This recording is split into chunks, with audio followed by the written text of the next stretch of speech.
ఎన్నికలకు count down ప్రారంభం కావటంతో పి గన్నవరం జనసేన అభ్యర్థి గిడ్డి సత్యనారాయణ ప్రచారంలో జోరు పెంచారు. పి గన్నవరం మండలంలోని లంకల గన్నవరం, నాగుళ్లంక, చాకలిపాలెం, వాడ్రేపుపల్లి, మానేపల్లి గ్రామాల్లో ఆయన ప్రచారం నిర్వహించారు.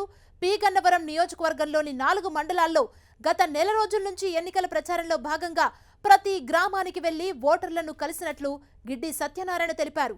నియోజకవర్గంలో ప్రధానంగా తాగునీటి సమస్య అధికంగా ఉందని, ఇప్పుడున్న ప్రభుత్వం తాగునీటి కోసం ఎటువంటి చర్యలు చేపట్టలేదని నియోజకవర్గ ప్రజలు ఎన్నికల ప్రచారంలో తమ ముందు మొరపెట్టుకున్నారని ఆయన చెప్పారు. ఎన్డీఏ ప్రభుత్వం ఏర్పడిన తర్వాత నియోజకవర్గంలో తాగునీరు, రోడ్లు, డ్రైనేజీల సమస్యలు పరిష్కరిస్తానని జనసేన ఎమ్మెల్యే అభ్యర్థి గిడ్డి సత్యనారాయణ హామీ ఇచ్చారు.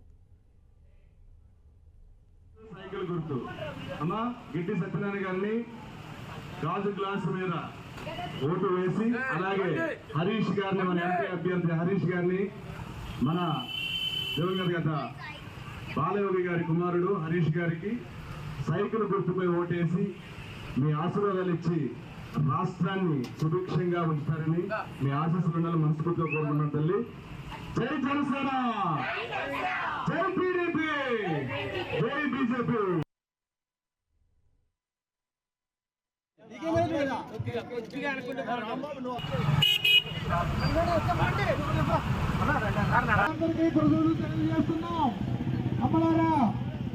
ఎందుకంటే సెంటర్ లో మా అమ్ములారా వచ్చే సెంటర్కి వచ్చి అందరూ రావాలి, సెంటర్కి రావాలి.